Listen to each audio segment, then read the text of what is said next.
Hello everyone, स्वागत है आप सभी का एक बार फिर हमारी सीएफ फाइनल ऑडिट के नए कोर्स के नए चैप्टर के रिवीजन में, जिसका नाम है SDG sustainable development goals and ESG environment social and governance assurance. ये चैप्टर अपने आप में समझने के लिए पहले इसका बैकग्राउंड समझिए। And before that let me tell you, इस चैप्टर के अंतर्गत कंपनीज, स्पेसिफाइड कंपनीज को एक एडिशनल रिपोर्ट अपनी एनुअल रिपोर्ट में देना होती है, जिसमें वो financial matter but relating to environment, society, governance report करता है। ये रिपोर्टिंग मैंडेटरी ऑलरेडी हो चुकी है। रिलायंस की रिपोर्ट आप देखेंगे, उसमें बहुत अच्छी इस तरह की एक रिपोर्ट प्रेजेंटेड है, और इन रिपोर्ट्स के ऊपर 23-24 से मैंडेटरी अश्योरेंस रिपोर्ट लेना का प्रोविजन भी लागू किया जा चुका है फॉर स्पेसिफाइड कंपनीज।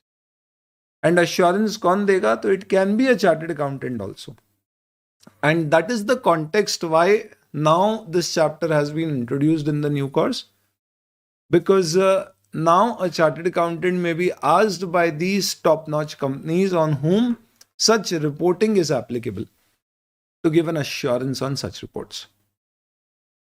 ये रिपोर्ट प्राइमरीली क्या है, तो इसका कॉन्टेक्स्ट समझते हैं, फिर फटाक से इसको रिवाइज करेंगे। शुरुआत हुई वर्ल्ड वॉर 2 खत्म होने के बाद, जब 5 बड़े देशों को समझ में आया कि they have failed to prevent world war 2 even after seeing world war 1। और इन सब का कारण क्या है कि अपने को पड़ोसी की पसंद है, अरे जमीन। इसलिए आदमी अपना लिमिटेड लैंड एरिया देखकर कोशिश कर रहा है अपने होराइजन्स को एक्सपैंड करने का, और इसलिए वो दूसरे देशों पर कब्जा कर रहा है। इसे खत्म करने के लिए हर किसी को अपने दरवाजे खोलना पड़ेंगे, दूसरों को आने देना पड़ेगा, ताकि उसकी वाली हमारे यहाँ उसकी जमीन पर हम हमारा बिजनेस कर सके, हमारी जमीन पर वो अपना बिजनेस कर सके। And that led to capitalist, the golden era of capitalism, which was 60s to 80s। Industrial revolution हुआ और इंटरनेशनल ट्रेड प्रॉस्पर हुआ। ये जब शुरू हुआ तो लोगों को समझ में आया कि एनवायरनमेंट की धज्जियां उड़ाना शुरू कर दी गई है, बिकॉज सिर्फ ये देखा गया कि what is important is capitalist incentives, that means पैसा पैसा पैसा। यूनाइटेड नेशंस ने 1970 में एक स्टॉकहोम कमीशन में ये डिसीजन लिया कि हमें एनवायरनमेंट पे काम करना चाहिए। डेवलप्ड कंट्रीज ने उस पे काम करना शुरू किया, but other countries fail to do so. And finally इस पूरी घटना की शुरुआत हुई 1983 में, जब ब्रुटलैंड कमीशन ने एक कॉन्फ्रेंस की, ब्रुटलैंड कॉन्फ्रेंस के नाम से फेमस यूनाइटेड नेशंस की कॉन्फ्रेंस थी, जिसमें बोला गया कि now we have to focus on sustainability. That is the word sustainability was focused, that was the point where it was focused upon। और इसमें ये कहा गया कि अगर हमें लंबे समय तक ग्रो करना है तो we should focus not just on our future but the future of the coming generations also. जिस तरह से हम पेड़ों को काट रहे हैं, जिस तरह से हम इंडस्ट्रियल रिवॉल्यूशन करके पोल्यूशन कर रहे हैं, water pollution, air pollution, noise pollution, hazardous waste pollution, जिस तरह से हम नेचुरल रिसोर्सेज को कंज्यूम कर रहे हैं, whether it is trees, whether it is coal, whether it is all non regenerative natural resources, जिस तरह से हम एनवायरनमेंट को खराब कर रहे हैं, ये सब लंबा नहीं चलने वाला है, और हमारी फ्यूचर जनरेशन वो फ्यूचर शेयर नहीं कर पाएगी जो आज हम कर रहे हैं। तो they coined the term of common future, and with this they started with this particular concept that now we should just not focus on development, we should focus on sustainable development. और यहीं से शुरुआत हुई दोस्तों इस पूरे chapter की। Sustainable development which was basically harped upon in the Brundtland's report। क्या कहा गया? Sustainable development is a development which strives to meet the needs of developing countries, seeking to achieve a more sustainable world। तो इसका उद्देश्य क्या है?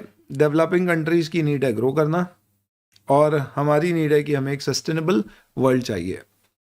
Sustainable development addresses the needs of present moment without compromising the current and future generation. तो आज जो ज़रूरी है, पर ये ध्यान में रखते हुए कि फ्यूचर जनरेशन्स के लिए भी हमें सिमिलर चीज़ें अवेलेबल करानी है। तो चीज़ों को हम कब सस्टेनेबल यानी कि लंबे समय तक चला पाएंगे, जब हम इस तरह की ग्रोथ करेंगे कि हम कोई परमानेंट डिप्लीशन ना करें। तो इसका एक सिंपल सा एग्जांपल ये हो सकता है कि आज मैंने फैक्ट्री डाली है, तो फैक्ट्री चलाने के लिए मुझे पानी चाहिए, तो पानी मैं क्या करूंगा, ट्यूबवेल खोदूंगा, पानी निकालूंगा, that means ground water consume करूंगा। मैंने बहुत ग्राउंड वाटर कंज्यूम कर लिया तो आसपास के रहवासी इलाकों में कहीं ना कहीं पानी की कमी होगी। इसलिए मेरी नैतिक जिम्मेदारी है कि मैं ग्राउंड वाटर जितना कंज्यूम कर रहा हूँ, ऑब्वियस सी बात है मैं उसे यूज़ करूंगा तो उसमें से डिस्चार्ज निकलेगा, पानी थोड़ा सा वेस्ट होगा, मैं उसे ट्रीट करके निकालूं और मैं कोशिश करूं कि जितना मैं ग्राउंड वाटर कंज्यूम कर रहा हूं मैं उतना ही पानी रिलीज भी करूं। कैसे? वाटर हार्वेस्टिंग और इन सारे सोर्सेज से मैं एडिशनल इनपुट्स क्रिएट करूंगा टू क्रिएट मोर वाटर। दूसरा एग्जाम्पल, लेट्स से मेरी फैक्ट्री में एयर पोल्यूशन हो रहा है, कल मेक श्योर कि एयर पोल्यूटेंट्स में ऐसी कोई चीज़ें ना हो जो आसपास के इलाकों को या मेरे ओवरऑल एनवायरनमेंट को ख़राब करे। साथ ही साथ में मैं कार्बन क्रेडिट्स, जैसे कि मैं बेहतर एनवायरनमेंट के लिए ट्री प्लांटेशंस करूंगा, मैं ऐसी एनर्जी यूज़ करूंगा या इस तरह की रिन्यूएबल सोर्सेज यूज़ करूंगा जो ऐसी एनर्जी जनरेट करते हैं जाकि नॉन रिन्यूएबल सोर्सेज पे मेरी डिपेंडेंसी कम। तो मैं कोशिश करूंगा कि मैं ग्रीन एनर्जी पर जाऊं, सोलर एनर्जी का यूज़ करूं। I will make sure that I am planting more trees, I will make sure that I am using having such policies which reduces the overall consumption of non-renewable resources। ऐसा मैं करूंगा तो long generations तक क्या कर पाएंगे लोग, they will be able to sustain with the current amount of natural resources. क्या तो सस्टेनेबिलिटी का मतलब है लंबा चलाना और कुछ नहीं। तो इन्होंने कहा क्या, sustainable development addresses the need of present moment without compromising the current and future generations to meet their own sustainable lifestyle. तो ये पूरी डेफिनेशन क्या याद रखनी है, बेसिक इतना ध्यान रखना है कि सस्टेनेबल डेवलपमेंट का सिंपल सा मतलब होता है we need to meet the needs of the current developing countries, current generation, current world, but also keeping in mind that the future generations can also meet their own sustainable lifestyles। ये sustainable development है। तो इसका concept क्या है?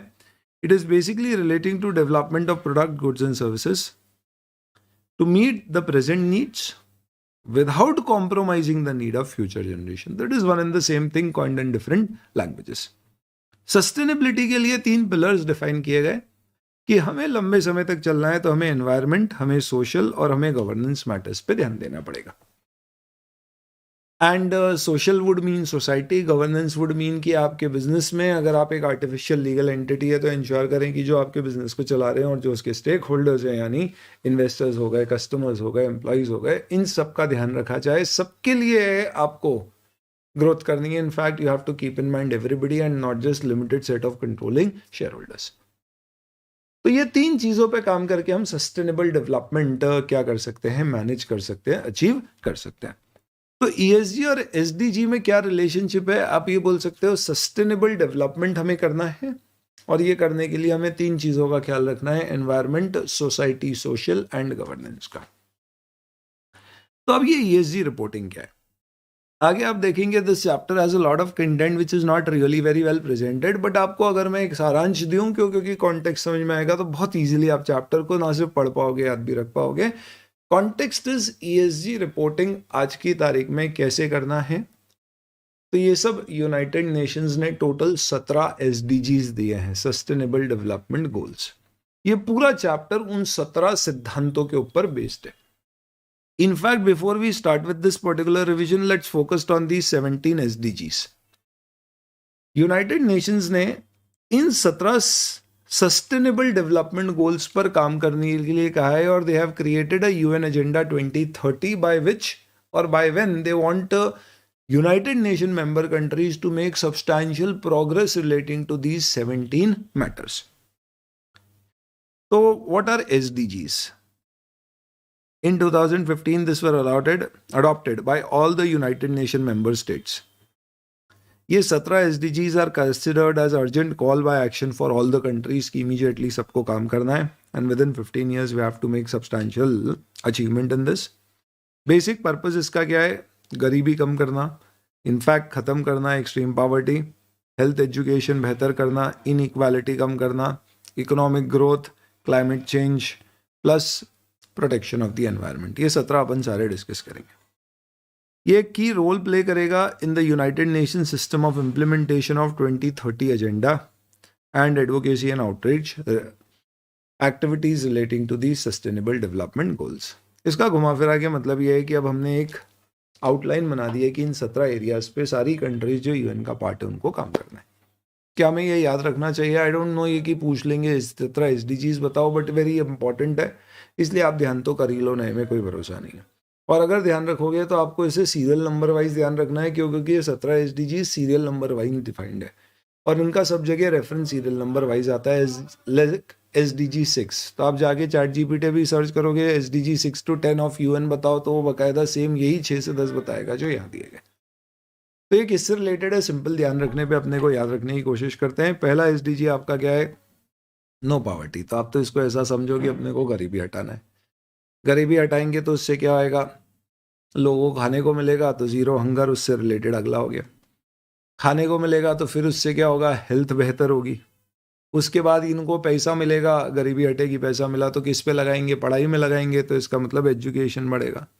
फिर लड़कियों को पढ़ाएंगे, जेंडर इनइक्वालिटी खत्म होगी। और खुले में नहीं जाएंगे, क्लीन वाटर एंड सैनिटाइजेशन, ये तो बोल ही नहीं पाओगे तुम।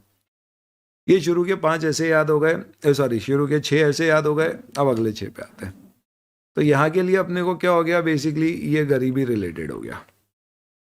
सेकंड अपना किससे रिलेटेड है कि अगर अपने को डेवलपमेंट करता है, सरकार मूवी देखी हो कभी आपने, तो वहां पे क्या हुआ कि एक पावर प्लांट का प्रोजेक्ट आया जिससे लगा कि महाराष्ट्र की जनता को काफी ग्रोथ मिलेगी। क्यों? क्योंकि पावर सप्लाई बढ़ने से इंडस्ट्री बढ़ेगी, लोगों के पास काम आएगा, पैसे बढ़ेंगे। तो उससे रिलेटेड ये 6 हो गए। सबसे पहले हमें क्या करना है भैया? एनर्जी। तो first affordable and clean energy, सस्ती अवेलेबल भी होना चाहिए और साफ सुथरी, as in green energy, solar और ये वाली। एनर्जी आने से क्या फायदा होगा? ऑब्वियस सी बात है, इकोनॉमिक एक्टिविटी बढ़ेगी, तो there will be decent work and economic growth. तो हमें क्या करना है? एनर्जी, कोयले की खदान खोद के नहीं लाना है, लेकिन दो टनल में फंस जाएंगे, तो वर्क कंडीशन का भी ध्यान रखना है, साथ साथ में इकोनॉमिक ग्रोथ का भी ध्यान रखना है। इकोनॉमिक ग्रोथ होगी तो इससे कैसे होगी? तो सबसे पहले ये करने के लिए आपको यहाँ इंफ्रास्ट्रक्चर बनाना पड़ेगा, पावर प्लांट, और इनोवेटिव तरीके यूज करना होंगे। और ये सब करने से डेफिनेटली क्या होएगा? सब लोगों को पैसे मिलेंगे, तो इनइक्वालिटीज कम होगी। कौन सी इनइक्वालिटीज? Economic financial inequalities. इससे आप अल्टीमेटली कोशिश करेंगे कि आप अपना शहर अपने आप में सस्टेनेबल बना सको, यानी कि आप अपने स्टैंड अलोन बेसिस पे जीवित रह सको और आपकी डिपेंडेंसी दूसरों पे खत्म हो जाए। लेकिन ये करते समय ध्यान रखना है, you have to be keeping in mind that आप अनलिमिटेड रिसोर्सेज कंज्यूम ना कर दे। You have to have a responsible consumption and production. तो 6 ये मुद्दे हो गए आपके सरकार राज वाले। सबसे पहले एनर्जी वाली बात हो गई। एनर्जी आने से क्या होएगा? There will be growth. Growth के साथ साथ क्या होगा? There has to be infrastructure development. If that happens, what is going to happen? There will be reduce financial inequalities. With this, we will have our own independence. In that sense, we will have better cities, smart cities, और इन तरह के जो concepts हैं आपके, तो we will have better cities and communities which will be sustainable in themselves. और finally इसके basis पर what we are ultimately going to achieve, so we have to ensure responsible production and consumption. इसके बाद में बचते हैं आपके कितने? 6 और 6 12 5। तो इसके बाद अपने को किसकी बात करना है? तो वही भैया हमें ध्यान रखना है किसका? धरती के ऊपर यानी क्लाइमेट का, धरती के नीचे लाइफ बिलो वाटर, और धरती पर इसका मतलब लाइफ ऑन लैंड। इन सब के अलावा धरती पे सिर्फ जीवित लोग ही नहीं है, इंस्टीट्यूशंस भी हैं। तो institutions relating to peace justice should be all strong. तो peace, justice and strong institution, और सबका साथ सबका विकास as an partnership for goals. तो ये ऐसे आपको 17 एसडीजीज ध्यान रखने हैं। वंस अगेन एक बार रिपीट करेंगे दोस्तों। सबसे पहले 6 किससे रिलेटेड है? गरीबी हटाओ। इससे क्या होगा? गरीबी हटेगी तो खाना मिलेगा, खाना मिलेगा तो हेल्थ अच्छी होएगी, यानी हंगर इरेडिकेशन होगा, better health. Then you will spend on education, quality education, reduce gender inequalities, and based on this you will have clean water and sanitization facility. आपके 6 अगले क्या हो गए? तो एनर्जी क्लीन लेके आनी है, अफोर्डेबल लेके आनी है। इससे क्या होगा? इकोनॉमिक ग्रोथ होगी। ग्रोथ होने से क्या होगा? इंफ्रास्ट्रक्चर डेवलपमेंट होगा, विद इनोवेशन आपको करना है, and this will basically reduce inequalities. Sustainable cities बनेगी। At the same time you have to keep in mind that consumption should be what? Monitored. तो reasonable production, consumption. And finally climate related है, तो जमीन के ऊपर climate, water के नीचे life below water, that means आपको एक्वा का भी ध्यान रखना है। Then life on land, then strong peace, justice institutions, and finally sustainable development with partnership of goals for everybody. ये 17 एसडीजीज क्या किए? यूनाइटेड नेशंस ने दे दी और बोला अब आप इस पे काम करो। तो लॉजिक ये बढ़ा कि भाई अगर अपन कोई भी इस तरह के एसडीजीज दे रहे हैं काम करने के लिए, तो सबसे पहले हमें क्या करना होगा, मेजर करना पड़ेगा कि इस पे क्या काम हो रहा है। तो भारत इस पे क्या काम कर रही है, भारत की बड़ी बड़ी कंपनियां इस पे क्या काम कर रही है, वर्ल्ड इस पे क्या काम कर रहा है, वर्ल्ड की बड़ी कॉर्पोरेशन, क्योंकि जिम्मेदारी उन पे दी जाएगी सबसे पहले। क्यों? क्योंकि इंडस्ट्रियल डेवलपमेंट में, रिवोल्यूशन में सबसे बड़ा योगदान किसका है, जो बड़ी बड़ी कंपनियां उन्हीं का। तो एनवायरमेंट पे इम्पैक्ट भी सबसे ज्यादा वही कर रही है, बचाव भी सबसे ज्यादा वो कर सकती है। तो इसके लिए कहा गया है कि अब क्या करना होगा, we will have to get reports. तो एनुअल रिपोर्ट में ही हम एक रिपोर्ट चाहेंगे which would be relating to such matters by these large companies, normally the listed ones. तो हमें क्या चाहिए, वी वांट बेसिकली रिपोर्ट्स। तो इसके लिए क्या कहा गया है दोस्तों, there have been these global trends which are with respect to now sustainable reporting. तो मैंने सीक्वेंस थोड़ा सा बदला है आपके लिए। सस्टेनेबल एज इन रिवाइज करने के लिए, सस्टेनेबल रिपोर्टिंग इसका मतलब एनुअल रिपोर्ट या फाइनेंशियल स्टेटमेंट्स या वेबसाइट्स, किसी भी तरह से हम कुछ स्पेसिफिक सेट ऑफ इंस्टीट्यूशन से, could be government, could be companies, could be other institution से, हम चाहेंगे कि वो सस्टेनेबिलिटी के ऊपर रिपोर्ट दे। अब ये जो सस्टेनेबिलिटी की रिपोर्ट होती है ना, ये प्राइमरली 3 मैटर्स को फोकस करके बनाई जाती है, and these 3 matters are the 3 pillars of sustainable development which are ESG, environment, social and reporting. तो पहले एक बार ये देखते हैं एनवायरमेंट इन तीनों पिलर्स में क्या है। Environment stands for corporate climate policy, energy use, water pollution, natural resource conservation, treatment of animals. हमें नेचुरल रिसोर्सेज का ध्यान रखना है, खास तौर पे जो नॉन रीजनरेटिव है। तो environment relates to basically you can say natural resources, it relates to the overall environment, and extended to that would be society. आपकी बेसिकली लोगों के साथ, इंस्टीट्यूशंस के साथ क्या रिलेशनशिप है, it will include labour, gender diversity, including everybody for growth, so not just keeping one class in mind but all classes. And governance आपका internal system of practice, controls और प्रोसीजर्स है, जिससे आप इंश्योर करोगे कि आपके यहाँ पे काम देख रेख में हो, इफेक्टिव डिसीजंस हो, यानी बेस्ट रिसोर्सेज का यूटिलाइजेशन हो, be it money, be it material, be it anything, all काम लॉ का भी कंप्लायंस करें यहाँ पर, स्टैक होल्डर्स का ध्यान रखें। तो इसको इनलैच करने के लिए क्या किया है, these pillars, these particular points have been extended. तो क्वेश्चन जरूर ऐसा आ सकता है कि एसडीजी के 3 पिलर्स के हैं और उसमें एनवायरमेंट रिलेटेड पिलर से रिलेटेड क्या गोल चाहिए, आप समझाइए। तो हमें बोलना होगा कि एनवायरमेंट में देखो एकदम कलर भी सोच समझ के दिया, ध्रुव चार्ट समझ के बनाए जाते हैं। तो environment, climate change, natural resources, pollution and waste, environment opportunity, 4 मुद्दों पे आपको लिखना है। क्लाइमेट चेंज प्रिवेंट करने के लिए हमें क्या करना है, बेसिकली एयर पॉल्यूशन कम करना है। तो क्लाइमेट चेंज, ग्लोबल वार्मिंग से बचेंगे। तो carbon emission, product carbon footprint, Tesla company है उसका, ऐसा बोलते हैं रेवेन्यू का 3% कार्बन क्रेडिट बेच के आता है, जो उसके प्रॉफिट का 25 to 30% तक कंट्रीब्यूट करता है इन सम ईयर्स। तो कार्बन फुटप्रिंट का मतलब क्या है, बेसिकली हमें कार्बन एमिशंस को कम करना है। इनफैक्ट ग्रीन एनर्जी हम बनाएंगे तो हमें कार्बन क्रेडिट्स भी मिलेंगे जो बेचे भी जा सकते हैं। फाइनेंसिंग एनवायरमेंटल इम्पैक्ट, डेफिनेटली आप ग्रीन एनर्जी पे शिफ्ट करोगे, सोलर पे, तो आपको खूब सारा कैपिटल इन्वेस्टमेंट लगेगा। तो वो सब भी क्या है, ultimately it is all a part and parcel of your decision making process. Climate change, vulnerability as in जो ग्लोबल वार्मिंग हो रही है, ये आप समझिए और इसके ऊपर फोकस करें। तो ये पढ़ क्या रहे सर अपन, इसका कॉन्टेक्स्ट ये है कि सस्टेनेबिलिटी इन 3 पिलर्स पर बेस्ड है, जिसमें एनवायरनमेंट में क्या आता है, तो एनवायरनमेंट में आता है क्लाइमेट, एनवायरनमेंट में आता है नेचुरल रिसोर्स, एनवायरनमेंट में आता है all types of pollutions apart from climate change, and opportunity to have things better society में। तो ये सबको यूज करके यूनाइटेड नेशन ने वो 17 गोल बनाए, वो अपन ने पढ़ लिया, तो ये अपने लिए क्या है, बेस है, ये एक जेनरिक थ्योरी जैसा है। सोसाइटी की बात करें तो सोसाइटी में कौन होएगा, तो सबसे पहले ह्यूमन कैपिटल। तो ह्यूमन आपके यहाँ जो काम कर रहे हैं, लेबर, उनकी हेल्थ एंड सेफ्टी का आपको ध्यान रखना है। जो मैनेजर है उनका, प्लस लेबर का कैपिटल डेवलपमेंट करना है। सप्लाई चेन, लेबर स्टैंडर्ड, यानी आप सिर्फ सप्लाई चेन, जब भी जहाँ शब्द यूज होता है, इसका मतलब है आप जिससे माल खरीद रहे हो और जिसे बेच रहे हो। तो लेट्स से टाटा स्टील क्या कर रही है, स्टील बना रही है, आयरन बना रही है, तो खरीद किससे रही है, आयरन ओर से, आयरन ओर लेकर आ रही है माइन से, सॉरी। तो हमें ध्यान रखना है कि भाई वहाँ पर भी क्या लेबर लॉज का कंप्लायंस हो रहा है या नहीं हो रहा है, as a good society practice. साथ ही साथ में हम हमारा आयरन बेच रहे हैं, जिससे क्या कर रही है, गाड़ियाँ बनाई जा रही है, let's say for example infrastructure equipment बन रहा है, हैवी मशीन्स बन रही है। तो हमें वो भी ध्यान रखना है, हम जिन्हें बेच रहे हैं क्या वो लोग भी सोसाइटी का ख्याल रखते हैं, यानी एनवायरमेंटल लॉस का कंप्लायंस करते हैं, सोशल लॉस का कंप्लायंस करते हैं। ये सप्लाई चेन हो गया। प्रोडक्ट लाइबिलिटी, तो प्रोडक्ट सेफ बनाना है, chemical safety, financial product safety, privacy and data security, responsible investment. Stakeholder opposition, controversial sourcing नहीं करना है, basically related party sourcing. Social opportunity, communication का एक्सेस दीजिए ताकि आपसे लोग, कंज्यूमर आपके कनेक्ट कर पाएँ.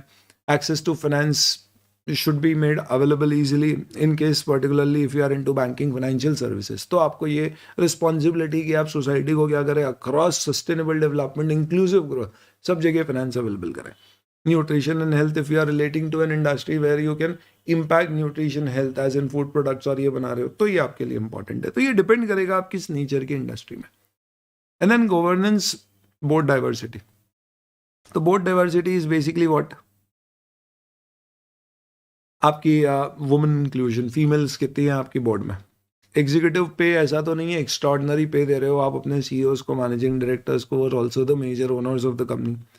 ओनरशिप किस तरह की है, पब्लिक का इंटरेस्ट इन्वॉल्व है क्या, अकाउंटिंग क्या बेस्ट प्रैक्टिसेस फॉलो हो रही है, एथिक्स फॉलो कर रहे हैं, एंटी कॉम्पिटिटिव काम तो नहीं कर रहे हैं, करप्शन को बढ़ावा तो नहीं दे रहे, फाइनेंशियल सिस्टम, लाइबिलिटी, टैक्स का कंप्लायंस कर रहे हैं. ये सब आपको लगेगा ओ माय गॉड इतने सारे, ये क्या ध्यान रखने. ऑफ कोर्स रखने, but don't worry about it, क्योंकि आप आगे जो प्रिंसिपल्स पढ़ेंगे उन सब में इसी तरह के मैटर्स आएंगे.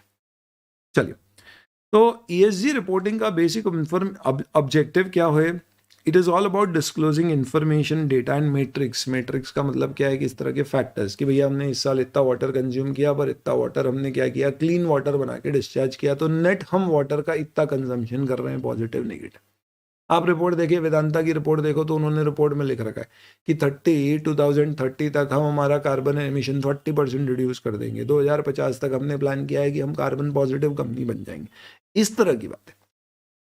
That explains added value in these areas. Metrics as in numbers. Report कैसी हो सकती है, दो तरह की. एक क्वांटिटेटिव रिपोर्ट जिसमें आप नंबर्स दे रहे हो. कैसे नंबर्स दोगे, की परफॉर्मेंस इंडिकेटर. रिलायंस की रिपोर्ट में आपको लिखा हुआ मिलेगा हमारा फीमेल वर्कफोर्स एज एन लेबल ग्रेड पे आज की तारीख में 9% है, which we plan to increase to 20% by 2030. Managerial workforce में फीमेल इन्वॉल्वमेंट हमारा आज की तारीख में 15% है, which we extend to improve to 40% by this year. Board में अभी हमारा 20% फीमेल रिप्रेजेंटेशन है, which we intend to improve like this. तो ये की परफॉर्मेंस इंडिकेटर है कि आप जेंडर डाइवर्सिटी पे कैसे काम कर रहे हो आपकी कंपनी के अंदर, ऐसा. तो ये क्वांटिटेटिव रिपोर्ट कहलाएगी, which includes metrics and KPIs linked to each area to measure progress against goals and report on achievement. तो ये मेरा एम है और मेरी ये प्रोग्रेस है, ये रिपोर्ट करते हैं. क्वांटिटेटिव रिपोर्ट के साथ क्वालिटेटिव रिपोर्ट मतलब कि आपकी पॉलिसीज और प्रोसीजर्स क्या हैं इस तरह की चीज़ों को अचीव करने के लिए. तो एक्चुअल में क्वालिटेटिव रिपोर्ट से समझ में आएगा कि हमारी सोच क्या है, क्वांटिटेटिव से समझ में आएगा नंबर्स हमारी सोच को किस तरह मैच कर रहे हैं. तो हमारी सोच है भैया भारत डेवलप्ड नेशन बनेगा 2047 तक. Eight the same point of time हमारे मैट्रिक्स क्या है कि हमने क्या इंप्रूवमेंट किया, हमारा GDP डेफिसिट क्या है, हमारा ओवरऑल इनकम पैरिटी क्या है, पर कैपिटा इनकम कितनी आ रही है, ये मैट्रिक्स है. तो इस तरह से ESG रिपोर्ट जो बनाई जाती है उसका बेसिक ऑब्जेक्टिव क्या होता है, disclosure of data, information and metrics showing value added on all the three areas of environment, social and governance. And the reports are qualitative, so they will include qualitative as well as quantitative metrics. चलिए, अब आ जाते हैं global trends क्या है sustainable reporting में. तो ये report अपन ने ब्रॉडली तो समझ लिया, पर फिर भी अभी हमको एकदम क्लियर कट ये पिक्चर नहीं मिला कि भैया मुझे रिपोर्ट क्या करना है. Let's say for example if I am a listed company और मुझे बोला गया है कि भाई आप रिपोर्ट करिए ESG के ऊपर कि आपने क्या पॉजिटिव कंट्रीब्यूशन इन मुद्दों पर दिया है. तो मैं कैसे रिपोर्ट बनाऊं. मुझे अगर कोई एक फ्रेमवर्क मिल जाए, जैसे कारों के 21 क्वेश्चन है, वैसे ही अगर मुझे कुछ क्वेश्चंस मिल जाए तो मैं स्पेसिफिक रिपोर्ट दे दूं उस पर. तो for that reason what has happened is अलग अलग ऑर्गेनाइजेशंस या ग्रुप ऑफ ऑर्गेनाइजेशंस या कंट्रीज के एसोसिएशन ने अलग अलग रिपोर्टिंग रिक्वायरमेंट अलग अलग समय पर प्रिस्क्राइब की. इनमें सबसे ज्यादा पॉपुलर जो स्टैंडर्ड्स प्रिस्क्राइब किए गए वो हुए GRI के द्वारा. GRI is a network based organization. तो इट इज एक्चुअली नथिंग, जैसे आपके सोशल ग्रुप्स होते हैं ना, माहेश्वरी समाज हो गया या फिक्की हो गया या जैन सोशल ग्रुप हो गए, Lions club, rotary club. United Nations again एक तरह से क्या है, सेट ऑफ नेशंस का एक एसोसिएशन है. तो ऐसा ही एक नेटवर्क बेस्ड एसोसिएशन है जिसने सस्टेनेबिलिटी रिपोर्टिंग स्टैंडर्ड्स प्रिस्क्राइब किया. और दुनिया की 250 सबसे बड़ी कंपनियों में 93% GRI की सस्टेनेबिलिटी परफॉर्मेंस स्टैंडर्ड्स के बेसिस पर अपनी एनुअल रिपोर्ट्स में या उसके अलावा क्या इम्पैक्ट वो सस्टेनेबल डेवलपमेंट के लिए एनवायरनमेंट, सोसाइटी और गवर्नेंस पे कर रहे हैं उस पर रिपोर्ट करते हैं। अगर आप GRI की बात करेंगे, GRI एग्जैक्टली करता क्या है, तो प्राइमरली GRI के जो स्टैंडर्ड्स हैं उसमें they basically give you information which is divided in 3 parts. इन्होंने क्या किया है, they have specified industry wise. अब आपको आखिरी में 2 पेज ड्रोन चार्ट से मैं देख रहा हूँ, ड्रोन चार्ट्स आपको देखना है तो आप डिस्क्रिप्शन में ले सकते हैं, उसको ऑर्डर कर सकते हैं। And this is also same given in the ब्रह्मास, हालांकि ये नया एड ऑन है which I basically shared here in drawn charts. GRI के स्टैंडर्ड्स में क्या किया है इन्होंने, कुछ यूनिवर्सल स्टैंडर्ड बनाए जो सबके लिए लागू होते हैं। सेक्टर स्पेसिफिक कि भैया माइनिंग सेक्टर के लिए क्या है, steel manufacturer, cement manufacturer, education, IT company, सबके लिए। And then topic wise standard, issue wise standards as in basically relating to let's say poverty, आपको क्या रिपोर्टिंग करना चाहिए, ह्यूमन एज एन इनइक्वालिटीज क्या रिपोर्टिंग करना चाहिए, जेंडर इनइक्वालिटी क्या करना चाहिए, ऐसा। They are all voluntary but been adopted by a lot of companies. कुछ भी इसमें मैंडेटरी नहीं है, पर ये नेटवर्क का बेसिक ऑब्जेक्टिव है, ये स्पेसिफिकली बताता है। आप GRI की साइड पे जाओगे और आप अपने इंडस्ट्री डालोगे तो बताएगा इस इंडस्ट्री में हमारे हिसाब से ये रिपोर्ट होना चाहिए। इनफैक्ट वहाँ पे आप मैट्रिक्स देखोगे तो वहाँ पे ड्रॉप डाउन में आप फिल्टर कर सकते हो कि आपको स्टैंडर्ड लेना है तो GRI का स्टैंडर्ड कौन सी इंडस्ट्री के लिए और कौन से SDG के लिए लेना है, सस्टेनेबल डेवलपमेंट गोल के लिए। तो लेट्स से मैंने पॉवर्टी सिलेक्ट किया तो बताएगा पॉवर्टी के लिए रिलेटेड में आप अपनी चीज़ों में ये चीज़ों को इंक्लूड कर सकते हो कि आपने एज सच कितने लेबर को एम्प्लॉयमेंट प्रोवाइड किया है, उनकी कितनी फैमिलीज उनके ऊपर डिपेंडेंट है, उनके पास कितने के पास एजुकेशन आए हैं। तो इस तरह से आप क्या कर सकते हो, you can report those things in your annual report and show what positive impact are you making for eradicating poverty and to what numbers, ऐसा है। तो GRI is one of the most you can say prevalent network और organization और association जिसके standards बहुत सारी companies ने use किए, पर ये मैंडेटरी नहीं है। तो ऐसा नहीं है कि हर कंपनी को ये यूज करना ही है। इनफैक्ट अभी रिसेंट पास्ट में एक बहुत बड़ा डेवलपमेंट हुआ है इसमें which we will discuss a little later. तो GRI sustainability reporting standards are developed with multi-stakeholder contributions for public interest. It helps organization to report on economic, environmental, social impacts. It includes general disclosures like economic, environment, social, and it is meant for all stakeholders. जैसे GRI एक association हुआ वैसे ही एक project initiate किया कुछ set of countries ने। ये basically US based था GRI. Then it involved obviously a lot of entities. CDP is a carbon disclosure project. ये शुरू में प्रोजेक्ट था, बाद में ये एसोसिएशन बन गया, तो अब इसे सिर्फ CDP बोलते, फुल फॉर्म नहीं है इसका।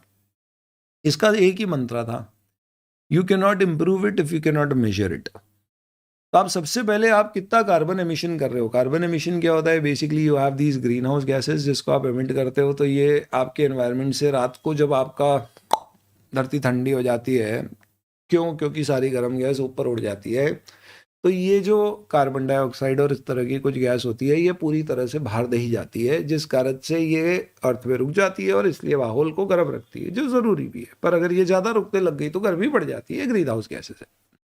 तो इन्होंने बोला कि सबसे पहले आप तो ग्रीन हाउस एमिशन को मेजर करो और उसके स्टैंडर्ड दिए कैसे मेजर करो। पर धीरे धीरे इनका थोड़ा सा आउटलुक बढ़ा और इन्होंने फिर ओवरऑल एनवायरमेंटल मैटर्स पर रिपोर्ट करवाना शुरू करवाया। यानी इन्होंने गाइडेंस दिए कि भाई आप क्या करें, आप इन चीज़ों को मेजर करके रिपोर्ट करो और बताओ कि उसमें आपने पिछले साल से इस साल में क्या इंप्रूवमेंट किया और आगे क्या करोगे। तो ये CDP भी वॉलंटरी है, आज की तारीख में मैंडेटरी नहीं है। कई सारी कंपनीज ने बोला कि भैया हम CDP की रिपोर्टिंग देंगे। तो ये environmental performance data primarily relating to greenhouse gases. It started with that, but now it has expanded to all environment issues, so it covers water, forest, and supply chain. Majorly reports on climate change, forest and water security, environment related primarily, and is again addressed to buyers, entities, stakeholders, as in consumers को, investors को और all the other stakeholders को. तो ये आप report दोगे अगर इन लोगों को, वेबसाइट पे पब्लिश करोगे, एनुअल रिपोर्ट में डालोगे, तो इससे क्या होगा, मालूम पड़ेगा कि कंपनी एथिकली कितनी साउंड है, इनफैक्ट एनवायरनमेंट के लिए, सोसाइटी के लिए कितना अच्छा कर रही है। तो lot of groups will be basically monitoring if you are not doing well and they will start to take actions against you. And then एक आपने एफआर में पहले एक इंटीग्रेटेड रिपोर्टिंग का चैप्टर पढ़ा होगा, which was basically given by IIRC, which is international integrated reporting framework. तो ये कमीशन बनाई गई, कमिटी बनाई गई जिसने इंटीग्रेटेड रिपोर्टिंग दी, जिसने कहा क्या पैसा पैसा करती है, क्या पैसे पे तू मरती है, क्या पैसा पैसा करते हो। सिर्फ पैसा ही इंपॉर्टेंट नहीं है, it is not just financial capital जो आपकी कंपनी डेवलप कर रही है, आप सोसाइटी पे, आप ह्यूमंस पे, आप नेचुरल रिसोर्सेस पे, आप इंटेलेक्चुअल कैपिटल पे, आप इन सब पे क्या पॉजिटिव इंपैक्ट डाल रहे हो, ये सब अपनी रिपोर्ट में था।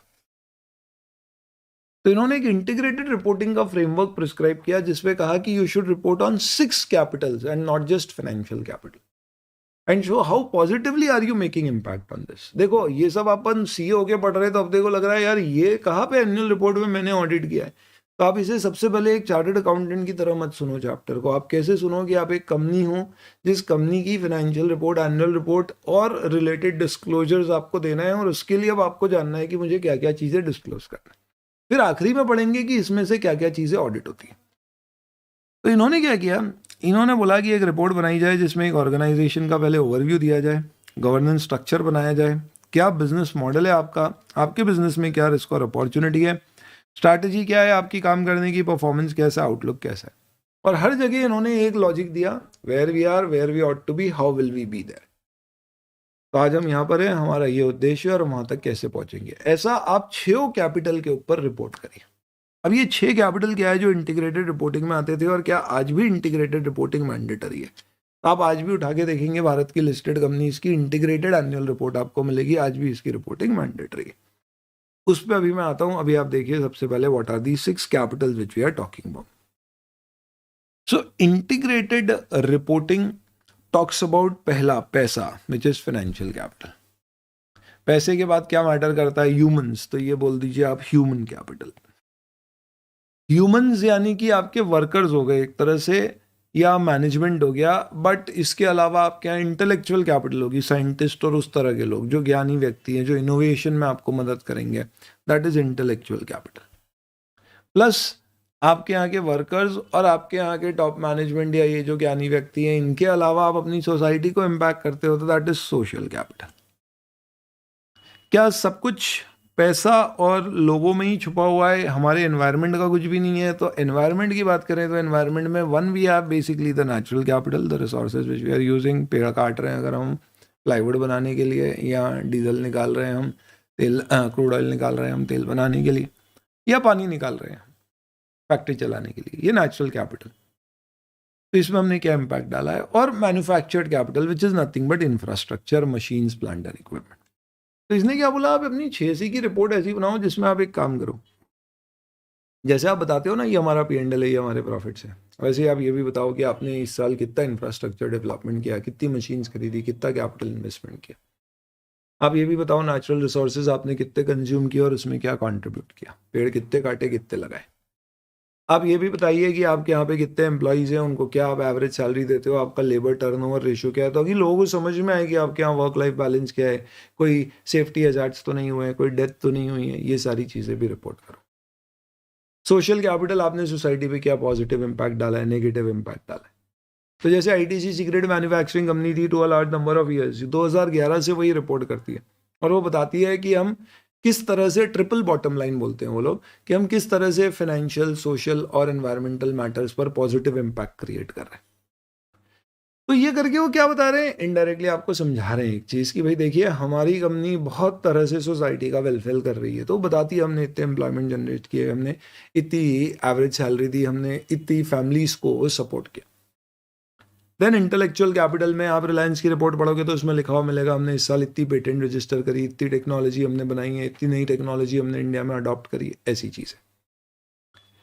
तो आप इस पे विथ फैक्ट्स एंड फिगर्स जब रिपोर्ट करोगे तो क्या होगा, आपको एनुअल रिपोर्ट पढ़ के ये समझ में आएगा कि आप सिर्फ पैसे के नहीं, आप इन सारी चीज़ों पे क्या फोकस कर रहे हो। और सीधी सी बात है, जब किसी कंपनी को इन सब पे रिपोर्ट करना होगा तो ऑटोमेटिकली कंपनी क्या करेगी, इन पे काम करेगी ताकि उसकी रिपोर्ट पॉजिटिव बने।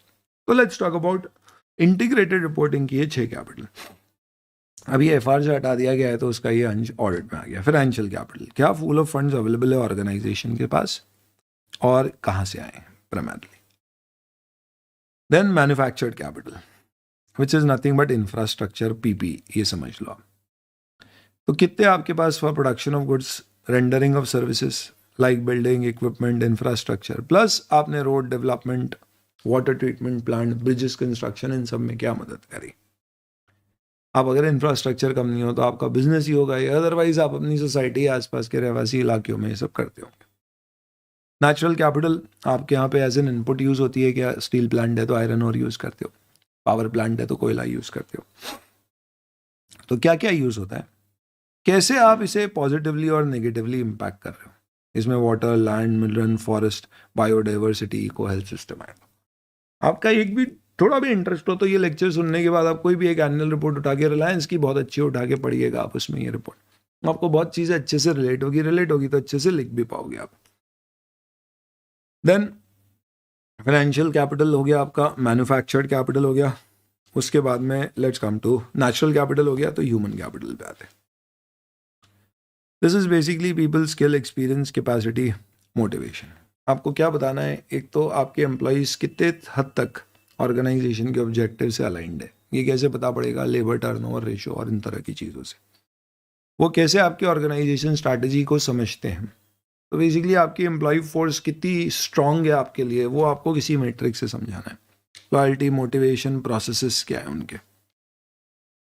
सोसाइटी पे institutions and relationships which you as an organization has established with various community stakeholders and networks, जिसमें आपको कैसे आप एक एथिकल काम करके सोसाइटी के लिए you are leading by example. What are the key relationship, trust and loyalty and the social license to operate. And then after this coming on to social capital के बाद we will have to focus upon, तो society की बात हो गई तो अब हमें किस पे ध्यान देना है। देखिए इंटेलेक्चुअल कैपिटल है, ये आप प्राइमरली क्या बताते हो, रिसर्च एंड डेवलपमेंट में कितना खर्चा किया, क्या इनोवेशन था, पेटेंट कितनी रजिस्टर हुई, कैसे आप कंट्री को या अपने जगह को या अपने एरिया को इनोवेशन के थ्रू बढ़ावा दे रहे हैं, इम्प्रूव कर रहे हैं। तो क्या आ सकता है क्वेश्चन इसमें, डेफिनेटली यही आ सकता है कि what are the 6 C's of integrated reporting with a brief on it.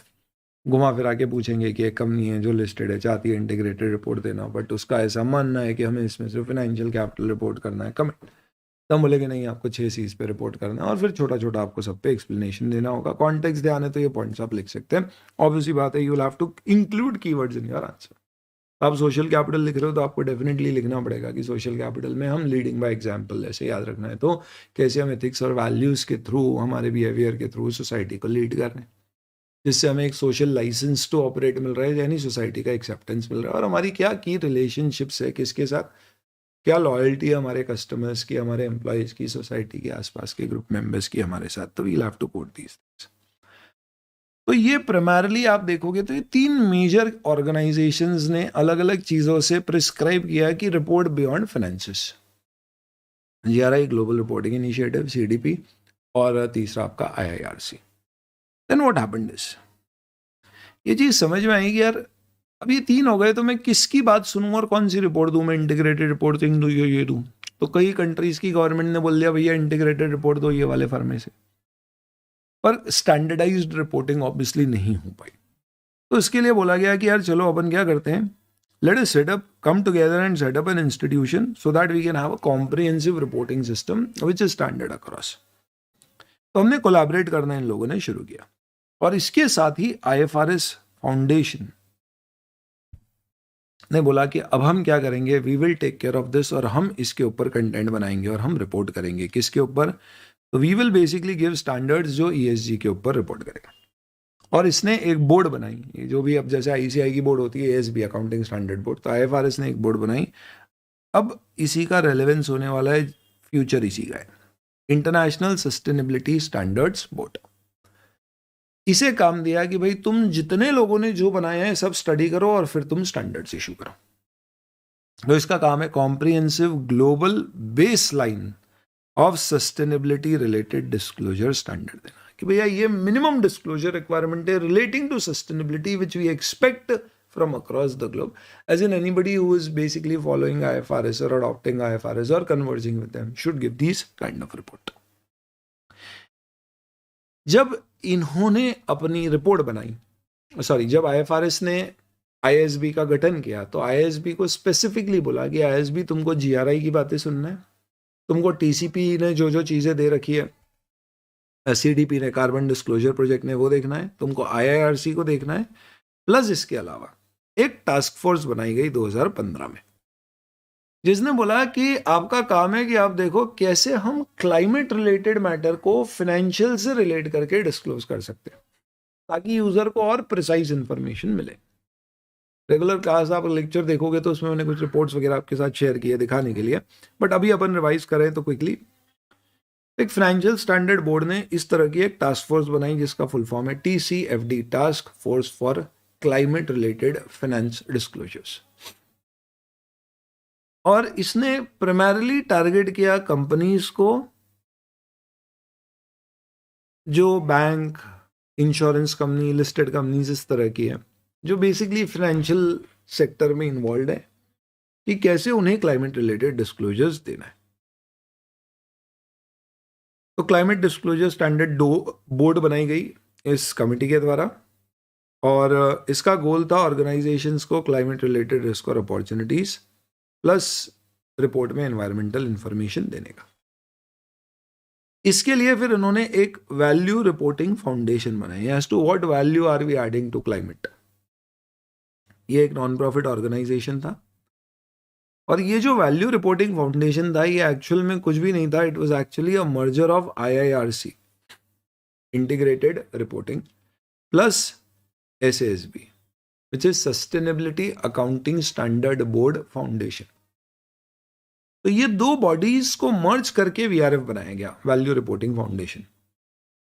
और IASB और ISSB ने कहा कि अब हम साथ में काम करेंगे, इंटरनेशनल अकाउंटिंग स्टैंडर्ड बोर्ड और ये जो फ्यूचर है ESG रिपोर्टिंग का ग्लोब में, इंटरनेशनल सस्टेनेबिलिटी स्टैंडर्ड बोर्ड, इन्होंने बोला कि भैया अब हम साथ में काम करेंगे।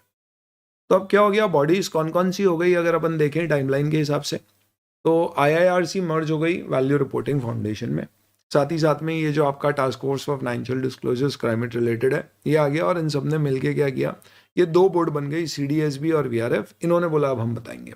उधर IFRS ने क्या बना दिया, IASB बना दिया और IASB international accounting standard board तो क्या रही है। फिर 2022 में, तो इन सब समय के साथ साथ भारत में क्या हो रहा था वो बाद में देखेंगे, पहले ग्लोबल देख रहे हैं। एक आपके मॉड्यूल में क्वेश्चन भी है, what are the global trends in sustainability reporting, वो आता है तो आपको यही लिखना पड़ेगा पूरा पॉइंट। तो यहां पे 2022 में फाइनली फिर IASB ने दो स्टैंडर्ड इशू कर दिए जो 23-24, इनफैक्ट 1 जनवरी 2024 से ये मैंडेटरी हो गए, उससे पहले ये वॉलंटरी है।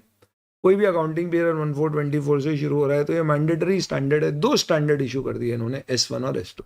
आपके मॉड्यूल में लिखा हुआ है अभी एक्सपोजर ड्राफ्ट अडॉप्ट होने वाले हैं क्योंकि मॉड्यूल 2022 के बने हुए हैं, अप्रैल 23 के पब्लिश्ड है और ये 1 जनवरी 24 से लागू हुआ है मॉड्यूल में। ना तो ये RTP में अभी आया है ना आपको बताया गया है, तो इसलिए अभी आप ये मानो कि ये नवंबर 24 से आपके लिए रेलेवेंट होगा, मई 24 के लिए नहीं। ये स्टैंडर्ड के नाम आपको याद रखना है, बट अभी इंस्टीट्यूट के मॉड्यूल के अनुसार ये एक्सपोजर ड्राफ्ट स्टेज पर है, पर ये एक्चुअल में मैंडेट किए जा चुके हैं। तो दो स्टैंडर्ड बनाए किसने, IFRS फाउंडेशन की ISSB ने, विच is international sustainability standards board ने, S1 और S2। और ये पूरे स्टैंडर्ड किसकी रिकमेंडेशन के ऊपर बेस्ड थे, जो टास्क फोर्स बनाई गई थी क्लाइमेट रिलेटेड फाइनेंशियल डिस्क्लोजर्स की, जो SASB के स्टैंडर्ड थे, जो वैल्यू रिपोर्टिंग फाउंडेशन ने काम किया था, जो GRI के स्टैंडर्ड है, इन सबको ध्यान में रखते हुए। क्या नाम है इनके अभी देखेंगे अपन। ये कहानी हुई बेसिकली। इसके अलावा सर US में क्या चल रहा है, UK में क्या चल रहा है, I don't think that is very critical और इंपॉर्टेंट। वेरी क्विकली 2022 में यूनाइटेड नेशंस के सिक्योरिटी एक्सचेंज कमीशन ने प्रपोज किया कि क्लाइमेट रिलेटेड डिस्क्लोजर्स को एक्सपैंड करके सारी पब्लिक रिलेटेड कंपनीज में बोलेंगे कि डिस्क्लोजर दें जिनमें उन्हें इन मैटर्स पे रिपोर्ट करना चाहिए। क्लाइमेट रिस्क मैनेजमेंट कैसे है, रिस्क कैसे आइडेंटिफाई करते हैं, मैनेज करते हैं, और उन्होंने एक्चुअल में क्या क्या किया है। तो any scenario analysis, transition plan, publicly announce climate goals जो आपने क्लाइमेट रिलेटेड दिए हैं वो बता दीजिए। यूके ने बोला कि भाई 2050 तक हमें क्या करना है, zero green house gas emission करना है, कार्बन न्यूट्रल बनना है। इसके लिए उनके कंपनीज एक्ट 2006 में एनुअल रिपोर्टिंग के ESG रिलेटेड उन्होंने इनकॉर्पोरेट किए प्रोविजंस जो मैंडेटरी किए गए। MCQ पॉइंट ऑफ व्यू से लिमिट है तो याद रखिएगा, लिस्टेड कंपनी हो तो अगर आपका 500 मिलियन से ज़्यादा इन पाउंड स्टर्लिंग टर्नओवर है या 500 से ज़्यादा एम्प्लॉई है, और ये बेस्ड ऑन TSFD रिकमेंडेशंस थे, यानी IFRS S1 S2 के ऊपर बेस्ड नहीं थे, इसके ऊपर थे। कंपनीज को क्या बताना है, environment, society including human rights, anti human rights का बहुत बोला बाला है यूके में, anti corruption, anti bribery and company employees, इन सब से रिलेटेड आपको डिस्क्लोजर देना है और आपको वंस अगेन बताना है क्या रिस्क थे, कैसे आपने उसे मैनेज किया है, आप कैसे उसे एड्रेस कर रहे हो और आपकी क्या स्ट्रैटेजी है। आप यहाँ पे भी देखोगे तो सिमिलर डिस्क्लोजर्स है, यहाँ पे भी वही है। और यहाँ पर इन्होंने फॉर्मुलाइज करके सस्टेनेबिलिटी डिस्क्लोजर रिक्वायरमेंट्स दे रखी है।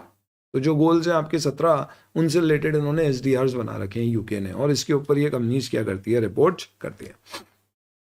Then so this is basically in terms of the timeline what they have given. You can go through this. I don't think this is very critical or important UK में। अब अपन आ जाते हैं जो हमारे सबसे काम की चीज है, which is basically what ESG in India। सबसे पहले हमारे यहाँ पर कॉर्पोरेट सोशल रिस्पॉन्सिबिलिटी डिस्क्लोजर की गाइडलाइंस आई जो वॉलंटरी थी। उसके बाद में एक नेशनल वॉलंटरी गाइडलाइन NVG बनाया गया। इसने बोला कि हम ये प्रिस्क्राइब करेंगे कि बिजनेस को क्या रिपोर्ट करना है, और इसने BRR रिपोर्ट प्रिपेयर करके प्रेजेंट करने की बात की। ये सब पुरानी कहानी है, कोई काम की नहीं है तुम्हारे। BRR report basically business responsibility reporting थी, 2011 में इंट्रोड्यूस की गई ऑप्शनल बेसिस पे, और अभी रिसेंट पास्ट में 2021 में इन गाइडलाइंस को अपडेट करके BRSR गाइडलाइन बनाई गई, business responsibility and sustainable reporting. ये किसने दिया, तो सेबी ने पहले क्या एडवाइस किया था, NVGs, नेशनल वॉलंटरी गाइडलाइंस। अब ये NVGs को चेंज करके national guideline on responsible business conduct नाम की गाइडलाइंस के ऊपर बेस्ड BRSR दिया, और बोला कि अब ये डिस्क्लोजर्स हमें चाहिए। और BRSR का डिस्क्लोजर क्या है दोस्तों, तो जो UN के 17 SDGs हैं, उन 17 SDGs से रिलेटेड BRSR में 9 प्रिंसिपल्स बनाए गए। तो प्रिंसिपल 1 हो सकता है, उसके 4 SDG की बात कर रहा है, प्रिंसिपल 2 में उसके 5 SDG है। क्यों, क्योंकि इन गाइडलाइंस में हमने देखा कि यार इनमें बहुत सारा ओवरलैप है। जैसे कि देखने में ऐसा लगता है कि no poverty, zero hunger, good health, wellbeing अलग अलग SDG है, बट अल्टीमेटली पॉवर्टी कहीं ना कहीं हंगर से, हंगर कहीं ना कहीं गुड हेल्थ से रिलेटेड है, वो कहीं ना कहीं एजुकेशन से रिलेटेड है। तो हमने इंडिया में अप्रोच थोड़ी सी बदल दी है।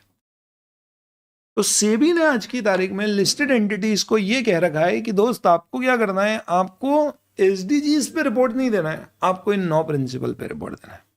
और ये रिपोर्ट क्या मैंडेटरी है? जी हाँ, ये मैंडेटरी हो चुकी है, 23-24 में मैंडेटरी रिलायंस में आपको दिखेगी, और आने वाले साल में अब इसका अश्योरेंस भी होगा कुछ सेट ऑफ एंटिटीज का। Just tell you that is well. ये 9 सिद्धांतों की जो रिपोर्ट है, हर सेक्शन को 2 पार्ट में बांटा गया है। तो let us first see what is the format of this particular report. पहले को कहा गया है असेंशियल और दूसरे को कहा गया है लीडरशिप। क्या गजब तरीका अपनाया इन्होंने। पहले ऐसी चीजों को कैसे लिखा जाता था, मैंडेटरी रिपोर्टिंग, वॉलंटरी रिपोर्टिंग, तो वॉलंटरी सुन के ही आदमी नहीं करता था। अब इसका नाम बदल दिया, मोदी जी माहिर है इसमें। उन्होंने क्या बोल दिया नाम, सबसे पहले असेंशियल कि भाई ये तो बहुत ही इंपॉर्टेंट है करना ही, और लीडरशिप मतलब ये जरूरी नहीं है पर आप करोगे तो आप लीडर बनोगे। क्यों? क्योंकि आप दूसरों से आगे हो इसके डेवलपमेंट में, रिपोर्टिंग। तो लीडरशिप इंडिकेटर वॉलंटरी है, आप रिपोर्ट करना चाहें करें नहीं करें, पर ऑब्वियस ही बात है रिलायंस में आप देखोगे उसकी रिपोर्ट में सारे लीडरशिप इंडिकेटर पे आपको क्या मिलेगा, पॉजिटिव कमेंट्स मिलेंगे कि हमने ये किया एनवायरनमेंट पे, सोसाइटी पे, इन 9 प्रिंसिपल्स। क्योंकि ऑब्वियस सी बात है, बड़ी कंपनी दिखाना चाहेंगी ना कि भाई हम सोसाइटी के लिए इतना बेनिफिट कर रहे हैं। तो इसमें पूरी रिपोर्टिंग इन 2 पार्ट्स में, हर प्रिंसिपल में 2 रिपोर्टिंग है, एसेंशियल लीडरशिप। तो लिस्टेड एंटिटी से हमारी अपेक्षा है कि वो लीडरशिप इंडिकेटर पे भी रिपोर्ट करें, ऐसा रिकमेंडेड है। और हमारा बेसिक यहाँ पर ऑब्जेक्टिव है कि हम क्वांटिटेटिव और स्टैंडर्डाइज्ड डिस्क्लोजर्स ESG पैरामीटर पर दे सकें, ताकि अक्रॉस कंपनी सेक्टर और समय के अनुसार एनवायरनमेंट, सोसाइटी और गवर्नेंस मैटर्स पे रिपोर्ट हो सके। तो this is basically BR reporting. तो इंडिया में क्या चलता है? BRSR। किसने दिया है BRSR guidelines? National guidelines for responsible business conduct ने। किसके ऊपर मैंडेटरी है? आज की तारीख में मैंडेटरी है। किस पे? Top 1000 listed entity. वो सब बताता हूं, पहले गाइडलाइन समझोगे। 2022 में इसे मैंडेटरी किया गया टॉप 1000 लिस्टेड कंपनीज पे कि उनको BRSR रिपोर्ट अपनी एनुअल रिपोर्ट के साथ देना पड़ेगी, पर इसका ऑडिट मैंडेटरी नहीं किया गया। 2023 में सेबी ने BRSR गाइडलाइन को BRSR कोर कर दिया और फेज वाइज मैनर में अब इसके ऊपर एक अश्योरेंस रिपोर्ट मांगी है, जैसे कि रिलायंस ने KPMG से अश्योरेंस लिया है इस BRSR की रिपोर्ट के ऊपर, जिसमें उन्होंने रीजनेबल अश्योरेंस दिया है कि इनकी जो रिपोर्ट में कंटेंट दिया गया है वो सही है। तो क्या ECI ने इसके ऊपर भी कोई स्टैंडर्ड दे रखे हैं? जी हाँ। और वो क्या? हमारे कोर्स में जीना। इतना कर लो, यही बहुत है, जीना भी अपने को। तो हमारे सिलेबस में वो स्टैंडर्ड का नाम है, किसने दिए, क्या दिए है, बाकी स्टैंडर्ड पढ़ने की जरूरत नहीं। बट ये जो मैंडेट हुआ है 2023 में, ये आपके मॉड्यूल में अभी अपडेट नहीं हुआ है एनी विच। तो पहले अपन क्या करते हैं? पहले अपन BRSR रिपोर्टिंग पढ़ते हैं, फिर ICI के इनिशिएटिव में आपको बताऊंगा। 1. BRSR is mandatory from financial year 22-23. It was voluntary in 21-22. It has 3 sections, Section A, B, C. Section C talks about 9 principles. And in all the principles, you have your report divided in 2 parts, essential or leadership. Section A talks about general disclosures, which talks about listed company क्या है, उसके क्या products हैं, क्या services हैं, operations क्या है, employees कितने हैं, होल्डिंग सब्सिडी एसोसिएट कंपनी क्या है, ताकि यूजर रिपोर्ट पढ़ने से पहले ये समझ सके कि भैया आप किस डोमेन में किस तरह का काम कर रहे हैं। देन मैनेजमेंट प्रोसेस और डिस्क्लोजर्स, आप इसे बोल सकते हो क्वालिटेटिव डिटेल्स, जिसमें आप प्रोसीजर्स आपने क्या फॉलो किए हैं विद रिस्पेक्ट टू ESG, इसमें डिफाइंड है कैसे चाहिए वो बताएंगे, क्या आपके प्लान्स हैं। और फाइनली 9 प्रिंसिपल्स के ऊपर आपकी रिपोर्ट है। इन सब में की परफॉर्मेंस इंडिकेटर दिए गए हैं जो 9 प्रिंसिपल्स के ऊपर आधारित है। असेंशियल इंडिकेटर मैंडेटरी है, लीडरशिप ऑप्शनल है। इसमें आप किस तरह की चीजें देते हैं, ये कुछ सिर्फ एग्जाम्पल है। क्या ट्रेनिंग प्रोग्राम आपने कंडक्ट किए लोगों को, कितना, जैसे ह्यूमन रिलेटेड है तो उसमें आप बताओगे कि भैया आपने कितना ट्रेन किया उनको एनवायरमेंटल गाइडलाइंस के ऊपर, कितने ट्रेनिंग प्रोग्राम्स आपने कंडक्ट किए। एनर्जी रिलेटेड कितना आपका कंजम्पशन था, कितना जनरेशन था। एयर वाटर पोल्यूशन, वेस्ट आप कितना जनरेट करते हो, कैसे मैनेज, ऐसी ढेर सारे डिस्क्लोजर्स होते हैं। लीडरशिप में कैसी चीज़ें, life cycle assessment, conflict management policy. Conflict क्या है भाई, अब आप सिगरेट बेच रहे हो तो ऑब्वियस सी बात है आप सोसाइटी वेलफेयर से कॉन्फ्लिक्ट कर रहे हो, तो आप कैसे मैनेज कर रहे हो उसको। बायोडाइवर्सिटी, फ्लोरा एंड फौना को आप कैसे प्रिवेंट प्रोटेक्ट कर रहे हो, इम्प्रूव कर रहे हो। Energy conservation, supply chain management related चीज़ें, आप अपने कैसे वेंडर्स को, कस्टमर्स को ESG के लिए प्रमोट कर रहे हो। तो ये कुछ बेसिक गाइडलाइंस हैं हमारे लिए, ये 9 प्रिंसिपल्स और वो 17 SDG गोल्स बहुत इंपॉर्टेंट है। What are these 9 principles and should I remember them number wise? Absolutely yes. Question 9 principle भी आ सकता है, क्वेश्चन किसी एक प्रिंसिपल के पॉइंट्स पे भी आ सकता है। First coming on to the 9 principles. सबसे पहला प्रिंसिपल आपका किससे रिलेटेड है? एथिक्स। तो हमने क्या किया, हमने बोला भाई हमें भी 17 SDG गोल्स मैनेज करना है, हमें भी जो 3 पिलर है एनवायरनमेंट, सोसाइटी और गवर्नेंस, इसी की बात करना है। तो हमने ये जो 9 सिद्धांत दिए, इसमें हमने 2 मुद्दे एनवायरनमेंट के, 3 सोसाइटी रिलेटेड और 4 गवर्नेंस रिलेटेड शामिल किया। हमने बोला भाई एक कंपनी को अगर सोसाइटी वेलफेयर में काम करना है तो सबसे पहली रिक्वायरमेंट है उसे एथिकल होना पड़ेगा, प्रॉपर वैल्यू सिस्टम होना चाहिए। अब इसे ये सब छोड़ो, आप तो याद करने का तरीका समझो। तो पहली चीज BRSR रिपोर्ट किस में जा रही है? एनुअल रिपोर्ट में। तो इसका मतलब सबसे पहले हमें एनुअल रिपोर्ट में ट्रांसपेरेंट डिस्क्लोजर्स चाहिए relating to all the matters which we are asking for. तो ethics, transparency and accountability will become the first point, पहली चीज। सेकंड, हमें क्या करना है? हमारा धंधा, गोल्स, हमारे प्रोडक्ट्स और सर्विसेज सेफ और सस्टेनेबल होना चाहिए। First and foremost what we need to ensure, disclosure proper है। सेकंड, हमारे सारे प्रोडक्ट्स और सर्विसेज सेफ सस्टेनेबल हो। फिर अपन एक एक करके बात करते हैं। हमको किसका ख्याल रखना है? तो हमारे एम्प्लॉइज का। We have to promote wellbeing of all employees plus people in the value chain, supply chain, उनका ख्याल रखना है। एम्प्लॉय के बाद किसका ख्याल रखना है? इन्वेस्टर्स का, स्टेक होल्डर्स, तो उनका इंटरेस्ट और उनके क्वेरीज का रिस्पॉन्स प्रॉपरली करें। इसके बाद किसका ख्याल रखना है? तो ये 5 और 6 नंबर के प्रिंसिपल अलग है, इसको साइड कर दो। तो 4 के बाद 5वां, 6ठा छोड़े तो 7वां क्या है हमारा?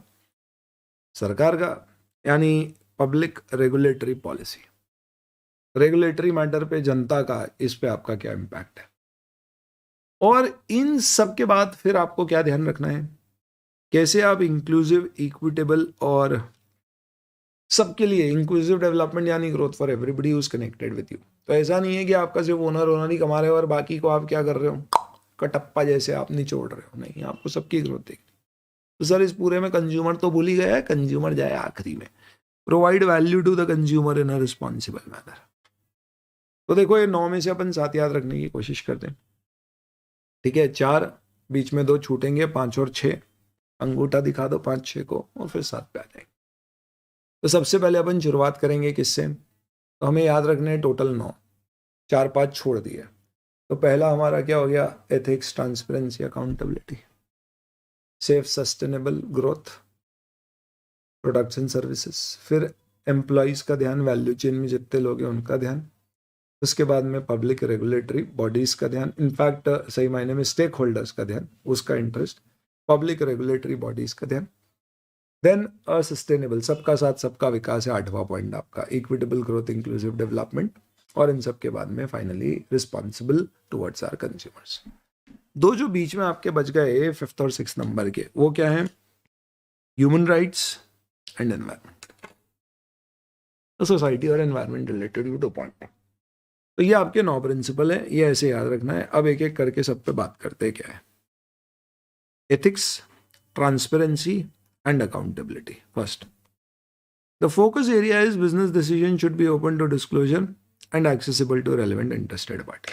अब इसको समझने के लिए मुझे बस क्विक 1 मिनट दीजिए। मैं आपको रिलायंस की BRSR रिपोर्ट 22-23 की दिखाता हूँ। लेट्स से ये खुली हुई है प्रिंसिपल 2 की, भी रेगुलर क्लास में डिस्कस किया था। क्या बताया? Business should provide goods and services in manner that is sustainable and safe. ये आपका क्या है? प्रिंसिपल है। Responsible business must adopt safe, resource efficient, low carbon technology to design, manufacture, procure, supply goods and services to consumers. Sustainable production and consumption are key to enhancing people's quality of life. Blah blah blah blah. ये आपने procedures, quantitative नहीं qualitative बात की। आपको हर BRSR का जो principal है ना, वो प्रिंसिपल 17 गोल्स जो है उनमें से एक या एक से ज्यादा गोल से रिलेटेड है। तो सेकंड प्रिंसिपल इतने सारे गोल से रिलेटेड है, तो आपको ये बताना पड़ता है कौन कौन से गोल से रिलेटेड है। फिर आपको हाईलाइट्स देना पड़ती है। Plastic pallet sold with partially oriented were reclaimed, it was recycled. अब आपको क्या है इसमें, इस तरह के मैं आपको रिपोर्ट बताता हूँ। एसेंशियल इंडिकेटर्स क्या बताया देखो। तो within this second principle what we have done during the year, हमने क्या R&D पे खर्चा किया, क्या केपेक्स पे किया, क्या हमारी सस्टेनेबल सोर्सिंग थी, क्या हमने इनपुट्स को सस्टेनेबली सोर्स किया है। तो इसमें देखिए, for our oil to chemical business we have adopted a proprietary sustainable procurement solution offered by independent third party equities. इस तारीख पे हमारे 90% ऑफ सप्लायर्स के साथ हमने ये अग्रीमेंट कर रखा है। जिसमें हम क्या करते हैं, इंश्योर करते हैं कि सस्टेनेबल हो, यानी फ्यूचर तक चल सके, फ्यूचर जनरेशन को मिल सके, उसके लिए हम कुछ हरकतें। Describe the process in place to safely reclaim your product for reusing, recycling and disposing at the end of useful life for plastic, e waste, hazardous waste और अदर वेस्ट।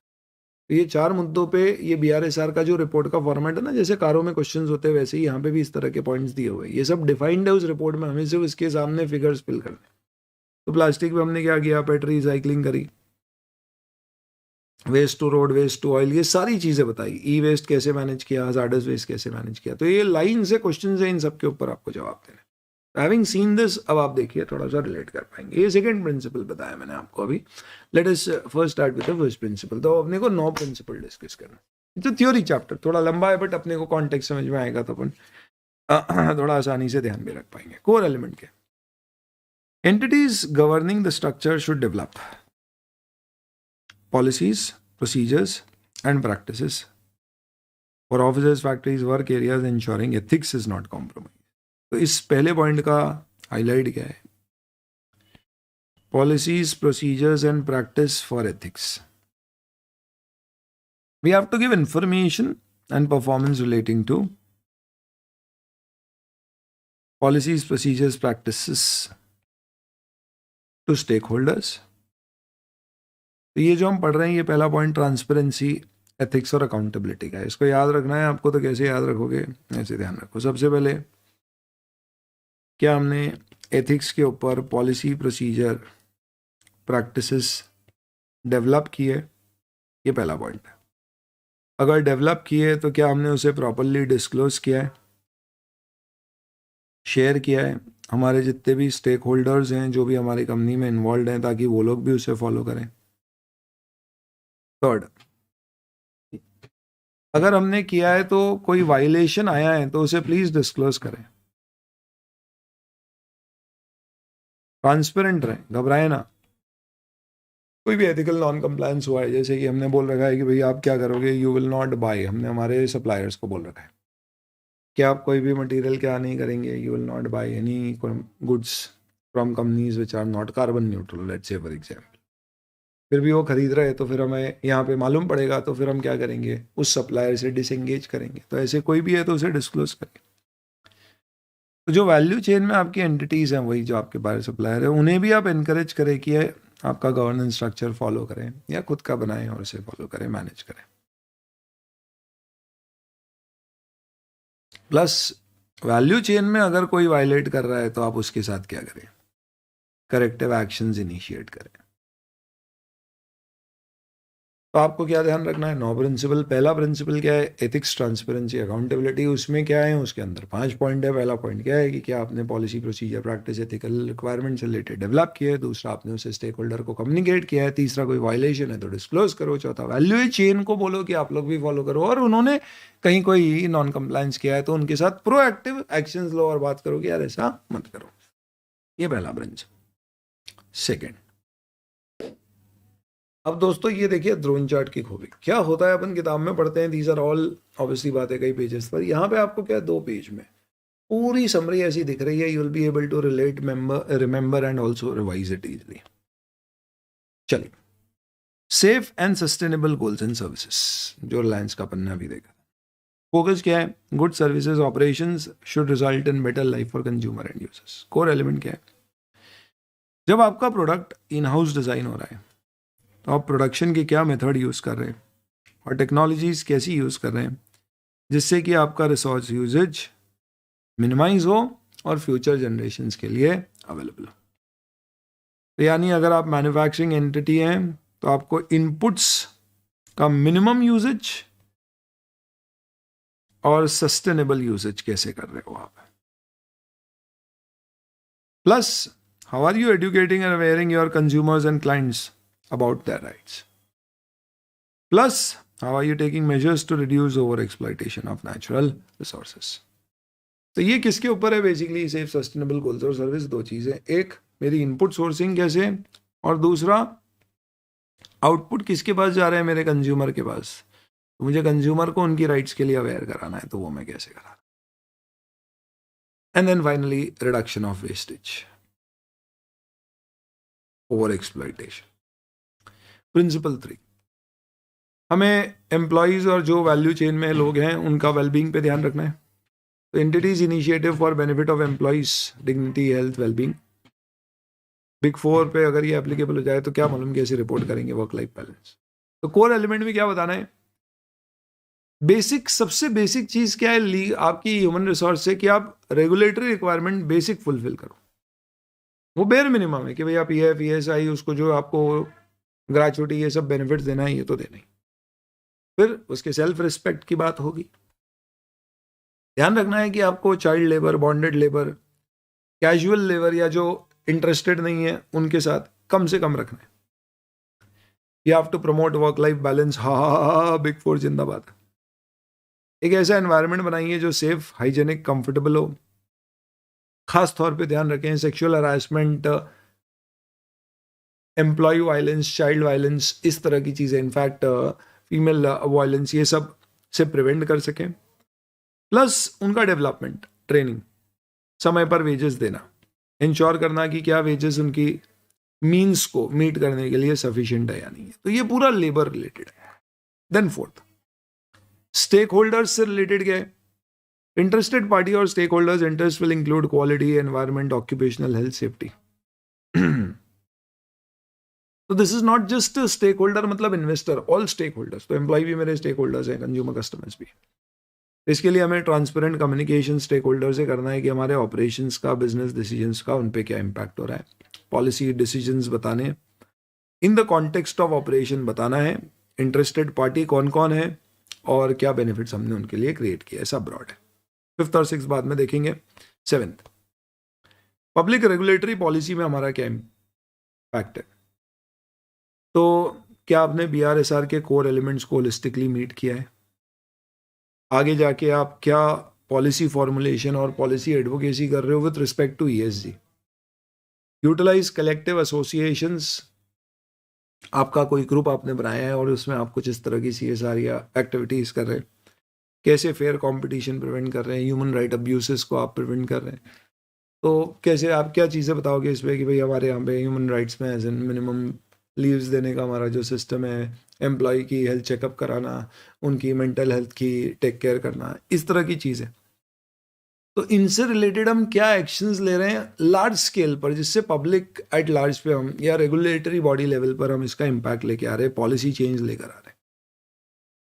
देन सबका साथ सबका विकास, sustainable growth, equitable development, close participation amongst entities, associations, communities. तो आप सबसे पहले identify और एड्रेस करें impact of their activities on society, culture, economic aspects. Review, measure and track the adverse impact of their work on the society. Bring better products and technologies. Focus on local regional development. Ensure business-induced displacement or relocation does not happen, यानी आपके कारण लोगों को इधर से उधर ना जाना पड़े। इन चीज़ों पे आप ध्यान दीजिए।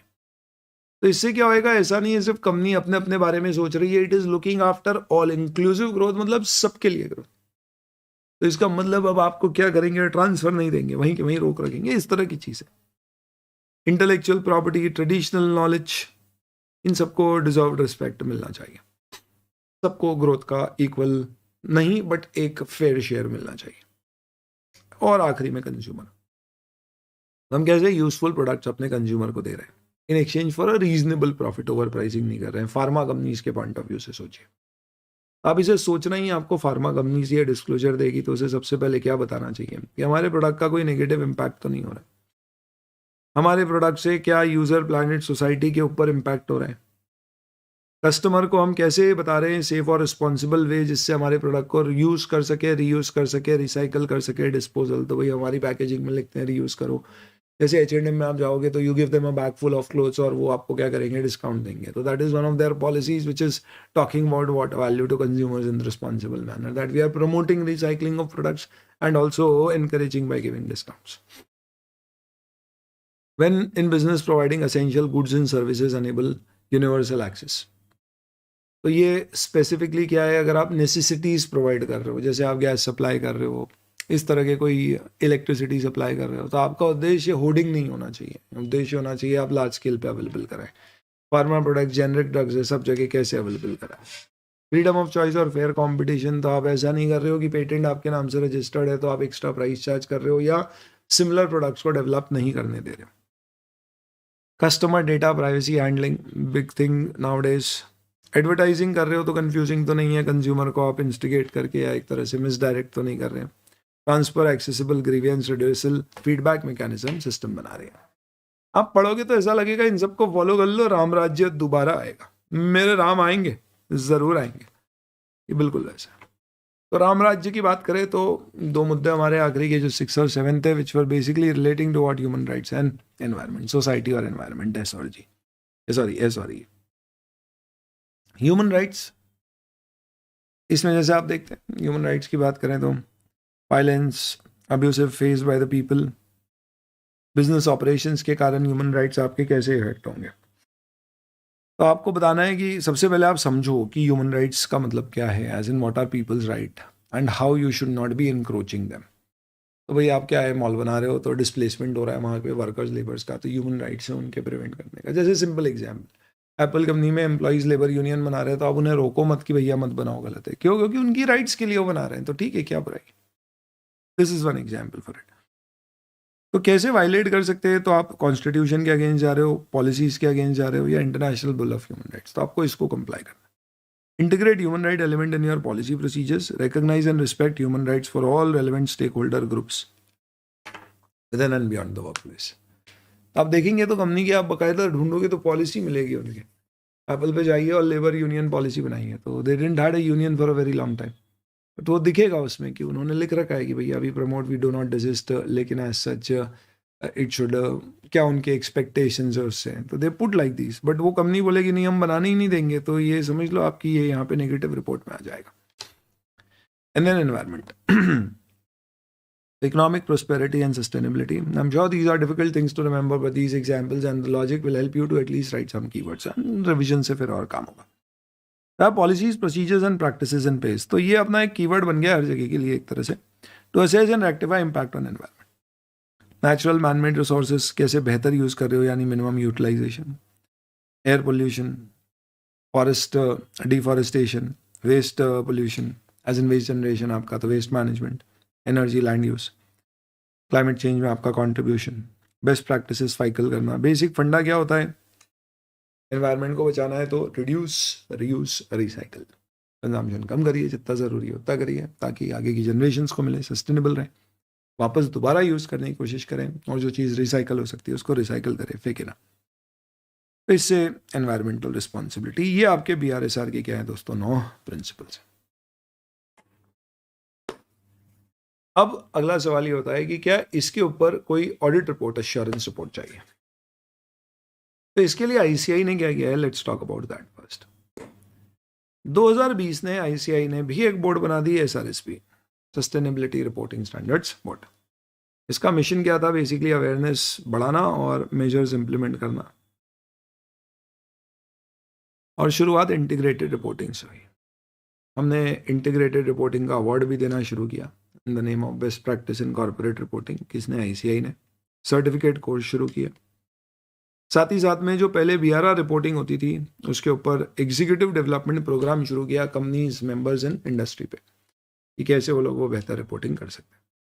पिछले 2 सालों में हमने एक ऐसे ही इशू किया, assurance engagement on green house gas statement, carbon requirements आपकी, इनफैक्ट कार्बन यूजेज आपका किस है, उसके ऊपर आपको कुछ कंपनीज ने प्रोटोकॉल साइन किए हैं जिसमें उन्होंने कमिट किया है कि भाई हम न्यूट्रल होंगे, कार्बन न्यूट्रल होंगे, और अगर हम नेगेटिव में हैं तो हम परचेज करेंगे कार्बन क्रेडिट्स उन कंपनीज से जो पॉजिटिव है। तो उसके लिए आपको एक अश्योरेंस रिपोर्ट लगती है कि आपने जो स्टेटमेंट दिया है कि मेरा इतना कार्बन कंजम्पशन था या कंट्रीब्यूशन था, तो वो कैसे उस पर अश्योरेंस देना है, इसके ऊपर एक standard on other assurance engagement है 3410, जो आपके सिलेबस में नहीं है। पर सर जब हमने SRSB बना दिया तो फिर इसके ऊपर अलग स्टैंडर्ड आना चाहिए, ऐसे ही क्यों आया? क्योंकि ये तो अपनी auditing and assurance standard board का स्टैंडर्ड हो गया। तो इसके लिए क्या किया गया, अब एक नए स्टैंडर्ड्स जो आ रहे हैं वो नए स्टैंडर्ड्स अब SAE के नाम से नहीं आएंगे, तो वो किस नाम से आएंगे? तो there will be all together new standard which have already been issued. 16 standard issue हो चुके हैं SAS के नाम से, which are social accounting standards. और आगे से अब जो आपके स्टैंडर्ड्स आएंगे वो बेसिकली सस्टेनेबिलिटी एश्योरेंस स्टैंडर्ड्स के नाम से आएंगे। एनीवेज, BRSR से भी लेके आया 21 में, तो उसका बैकग्राउंड मटेरियल हमने बनाया। और जो 17 सस्टेनेबल डेवलपमेंट गोल्स हैं उसमें भारत की और भारत की कंपनीज की क्या स्टेटस है एज ऑन 2020 वो रिपोर्ट करी। बहुत अच्छी रिपोर्ट बनाई 2020 में ICI ने, जिसमें बताया SDG 1, इससे रिलेटेड यही एक्सपेक्टेशन है यूनाइटेड नेशंस की। भारत यहाँ पर खड़ा है, भारत में जो कंपनियां हैं लिस्टेड उन्होंने इससे रिलेटेड यही डिस्क्लोजर दिया। और हमारे जो BRSR के 9 प्रिंसिपल, BRSR अभी आया, पहले BRR था, वो प्रिंसिपल SDG से कैसे रिलेट करते हैं, ICI की वेबसाइट पे अवेलेबल है। FAQs ऑन सस्टेनेबिलिटी रिपोर्टिंग दिया। आपका ये पूरा चैप्टर इस FAQ से उठा के बनाया गया है, इस कारण से क्योंकि ये 2020 में बना था और 2022 में बना था, तो पूरा कंटेंट वो वाला है, उसके बाद अपडेट हुआ नहीं है। और RTP में भी कोई अपडेशन नहीं है May 24 में। प्लस इन्होंने सस्टेनेबिलिटी रिपोर्टिंग मैच्योरिटी मॉडल बनाया। मॉड्यूल में 1.0 लिखा हुआ है, बट 2.0 भी अब आ चुका है। इसमें बेसिकली क्या किया गया है, हर कंपनी ने जो रिपोर्टिंग करी है BRSR के अंतर्गत, उसकी रिपोर्ट में उसने जो चीज़ें बताया, हमने ये किया ये नहीं किया, उसके बेसिस पे उसको पॉइंट्स देंगे और उसकी रेटिंग देंगे कि वो कहाँ पर आती है। ऐसा एक मैट्रिक्स ICI ने दिया है। तो सर अभी आज की तारीख में स्टैंडर्ड्स क्या हैं? तो सोशल अकाउंटिंग स्टैंडर्ड SRSB ने इशू किए हैं, विच इज़ 100 to 1600। इनके आपको सिर्फ ऐसे 100, 1, 200, 300, 400 ऐसे इनके नाम दिए हुए हैं मॉड्यूल में। मुझे नहीं लगता उसको याद करने की ज़रूरत है। इनका क्या एम है, तो जो ऑडिट करेगा उसे सोशल ऑडिटर कहा जाएगा। उसको गाइडेंस दी है कि वो कैसे इंडिपेंडेंट इम्पैक्ट असेसमेंट कर सकता है सोसाइटी के साथ। Engagement of social enterprises which are engaged in various areas and audit steps and procedures applied in social impact assessment। तो क्या होता है, जैसे आप एक फैक्ट्री डालते हो ना, तो आपको एक एनवायरमेंट इम्पैक्ट असेसमेंट फॉर्म बना के पोल्यूशन कंट्रोल विभाग से, मिनिस्ट्री ऑफ एनवायरमेंट और फॉरेस्ट से अप्रूवल लेना पड़ता है कि भैया मैं फैक्ट्री डालूंगा तो इससे इतने नेचुरल रिसोर्स कंज्यूम होंगे, इससे इतना वाटर कंज्यूम होगा, इतना एयर पोल्यूशन होगा, वाटर वेस्ट जनरेशन होगा, मैं इसे ऐसे मैनेज करूँ। वो सब देख के फिर लगता है एक्सेप्टेबल है, तो आपको परमिशन मिलती है फैक्ट्री बनाने की। सिमिलरली आप ये भी बोल सकते हो कि मैं एक सोशल इम्पैक्ट असेसमेंट करूंगा कि मेरा सोसाइटी पे क्या इम्पैक्ट आएगा, एम्प्लॉयमेंट जनरेशन पे क्या इम्पैक्ट आएगा, कितना लोगों को डिस्प्लेस करना पड़ेगा, स्टाफ कितना इधर से उधर आएगा, उधर से इधर जाएगा, तो उसके ऊपर आपको रिपोर्ट देना है। तो ये 16 मुद्दे अलग अलग जिसके ऊपर रिपोर्ट हो सकती है। तो वो रिपोर्ट अगर आप दोगे तो उस पर कैसे चेक करेगा एश्योरेंस देने वाला ऑडिटर, वो यहाँ पे बताया गया है। तो ये मिनिमम रिक्वायरमेंट इम्पैक्ट असेसमेंट की बता, ठीक है। अब मैं आपको लेटेस्ट ICI की जो अपडेट है वो बताता हूँ, जो आपके सिलेबस में नहीं दिया है। लेकिन उससे पहले आप एक बार ये देख लीजिए, क्या ESG ऑडिट मैंडेटरी है? आपके मॉड्यूल के अनुसार अभी वॉलंटरी है, बट रियल लाइफ में मैंडेटरी हो चुका है। तो पहले मॉड्यूल में जो लिखा है वो पढ़ते हैं। ESG audit is a process which would help companies to evaluate the environmental and social risk for companies products, services, operations, etc. So what is ESG audit? We can get a question on this.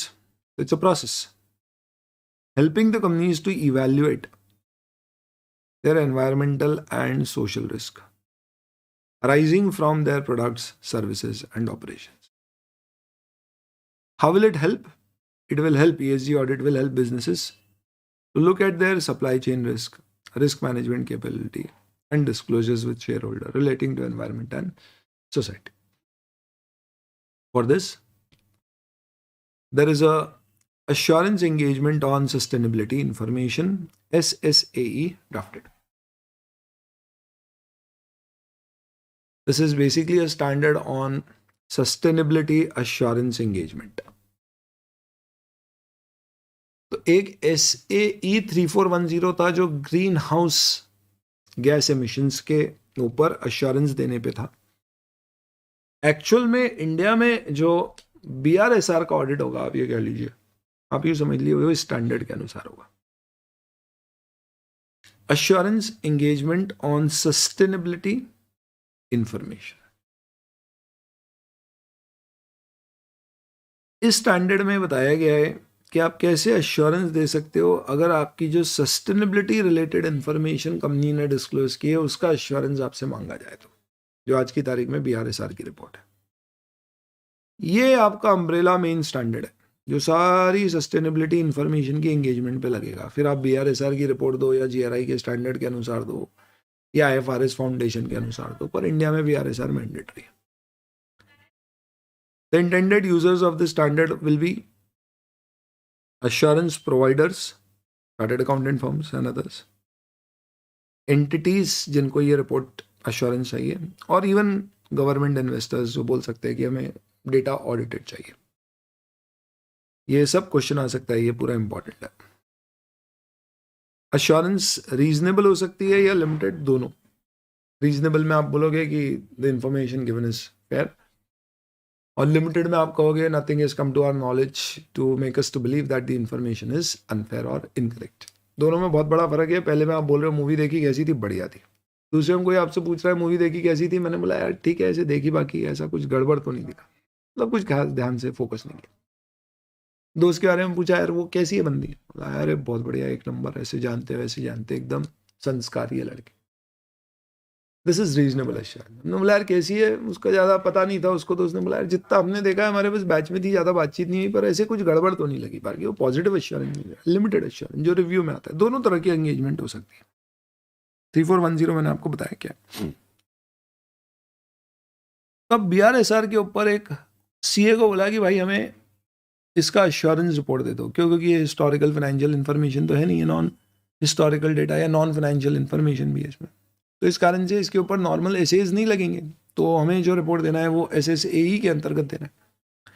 तो सबसे पहले हम क्या करेंगे, preliminary review of ESG report and parameter. पहले तो अपन समझो BSR में रिक्वायरमेंट क्या है,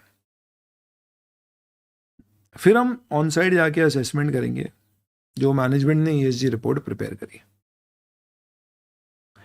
उसके बेसिस पे हम हमारी एक असेसमेंट रिपोर्ट स्टेटमेंट बनाएंगे, मैनेजमेंट को लेके बैठेंगे और उसके रिस्पॉन्स लेंगे कि यार आपने अपनी रिपोर्ट में लिखा है हमारे हिसाब से ये चीज़ों पे हमें जानकारी मिली नहीं मिली, ये हमें गलत लग रहा है, अब आप बताओ। और फिर फाइनली हमारी ऑन साइड असेसमेंट की हम क्या करेंगे, फाइंडिंग्स देंगे, जिसके बेसिस पे फाइनली हमारी रिपोर्ट बन जाएगी और उसमें हम कोई रिकमेंडेशन भी दे सकते हैं और मैनेजमेंट के कमेंट्स भी इंक्लूड कर सकते हैं। बस सिंपल सी मेथोडोलॉजी है BRSR की रिपोर्ट देने की।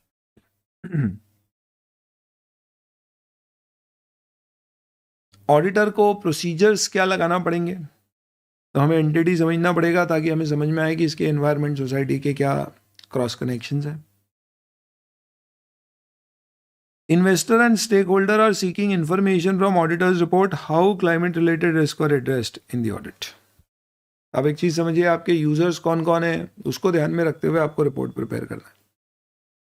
नॉर्मली ऑडिटिंग स्टैंडर्ड बताएगा आपको रिपोर्ट कैसी देनी है। ऑडिटर्स रिस्पॉन्सिबिलिटी है कि आपको आइडेंटिफाई करना है what are the matters which were most significant for the audit, जरूरत पड़े तो डिस्क्लोज करो, और BSR की रिपोर्ट में कोई मैटर को एम्फेसाइज करना है तो वो भी कर सकते हैं, यानी कि ऑडिट मैटर और एम्फेसिस ऑफ मैटर दे सकते हैं। क्या एडवर्स रिपोर्ट दी जा सकती है, बिल्कुल क्वालिफाइड, बिल्कुल, अगर कोई इन्फॉर्मेशन गलत है।